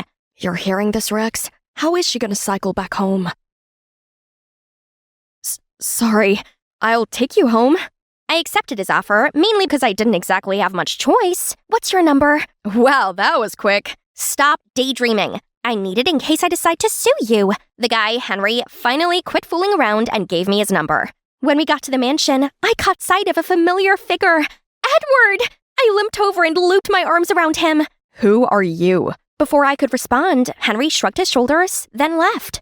Edward then told me all about the tragic events that had happened to him. My father made a bad decision to go dynamite fishing. The Coast Guard caught him, but as he tried to run away, his boat smashed into a reef. We needed to move to the city for his treatment. Luckily, I got a scholarship into college here, so I can study and also care for Dad. I'm so sorry it's taken me this long to find you. That's okay, I understand. It all sounds terrible. What about you? So you live in that big mansion now? Is that guy your boyfriend? Henry? Oh, no. He's just good, because, well, I wanted to tell you that I missed you, and I love you, Serena. But you said I'm just a sister to you. I was 13. I didn't understand my feelings back then, but I do now. Serena, not having you by my side felt so empty. Will you be my girlfriend? We started dating, and having Edward by my side felt so great. I was complaining about my terrible tutors when Edward suggested he become my tutor instead. That's a great idea. You'll need to prepare an atrocious CV for my aunt to hire you. And it worked. I don't expect you to get very far with this one. She is rather dumb. What's the deal with you two? She doesn't like having me here. Halfway through the lesson, Edward got a call from the hospital asking him to pay his dad's bills ASAP before his condition worsened. I was comforting him when Rachel barged in. Serena, go get me some ice. Oh, hello there. Get out! Who's that? Rachel, my cousin. Edward seemed distracted after that. I guess he was upset about his dad. He told me to continue with my worksheet and went to the bathroom. I finished the work, but Edward still hadn't returned. Was he lost in this massive house or something? I went to look for him and was shocked to see him and Rachel happily laughing together. Hi, Serena. I was just getting some water. I ignored Edward and continued studying by myself. Are you jealous? I was just being polite. Darn it, he knew I couldn't be mad at him when he smiled at me like that. But as we continued studying, I couldn't fully shake away my uneasy feeling.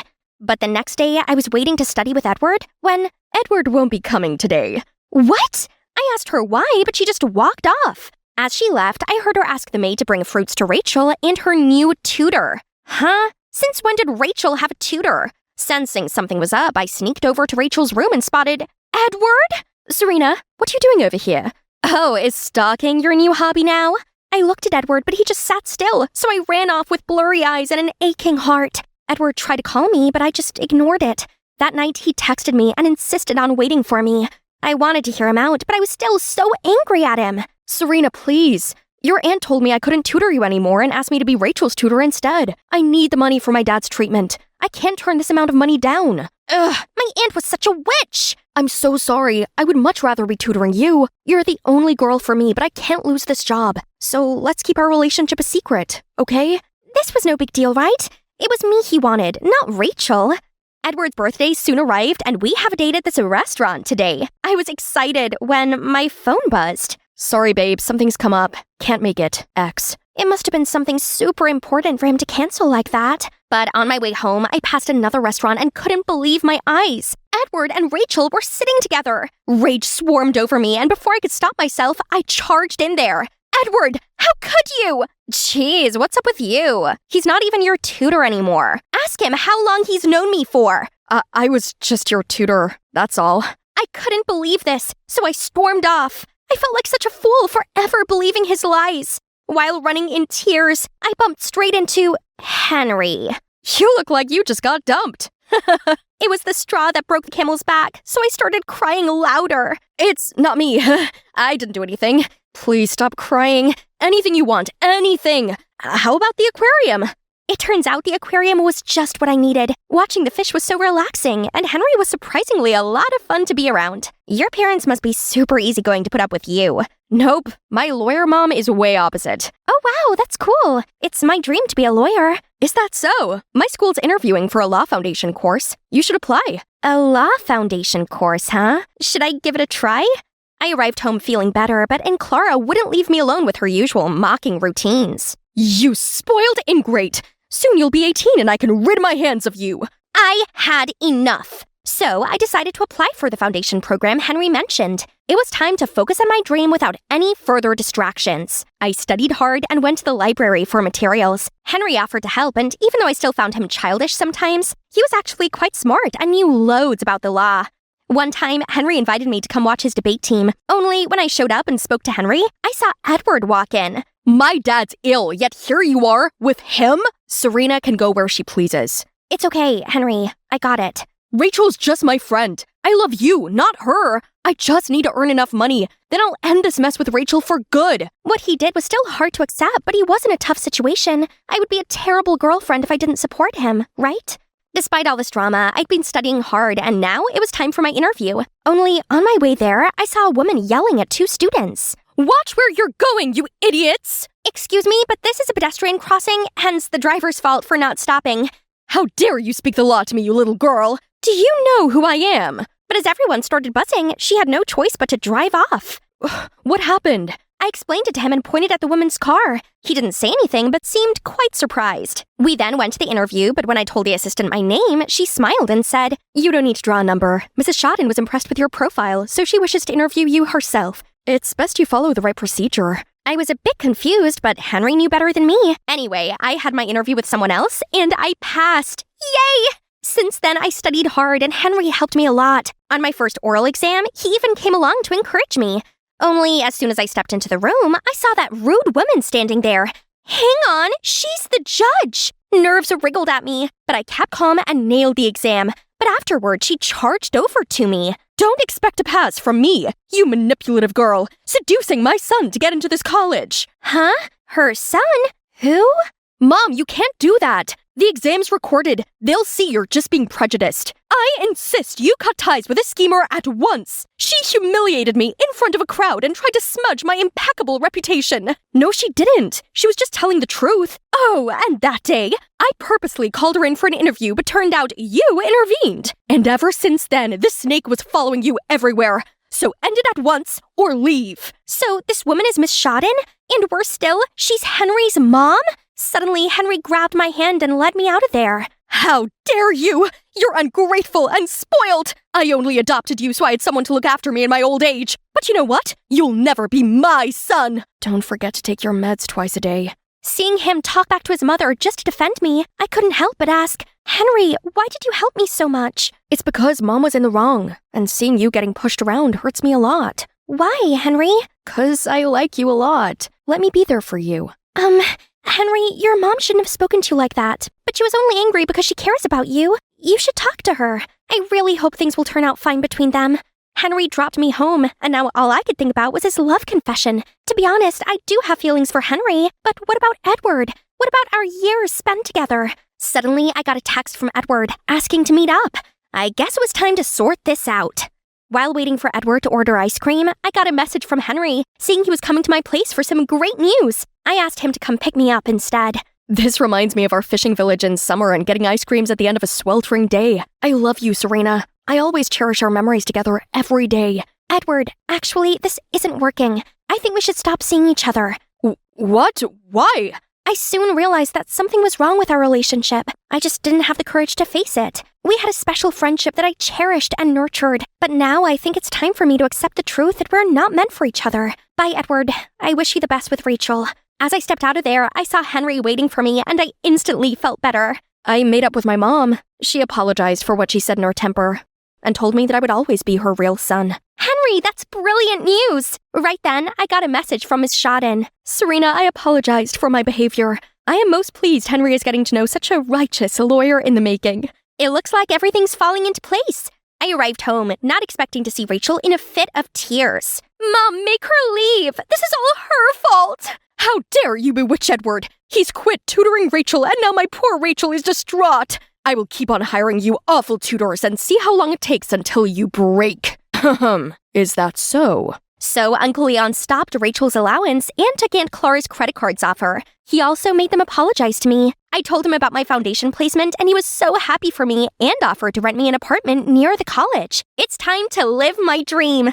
Now I just had one thing left to do. Take Henry to visit my hometown with me. This place looks familiar to me. I know, I think I came here as a child. Yes, this weird little girl threw a stone at me and then got mad.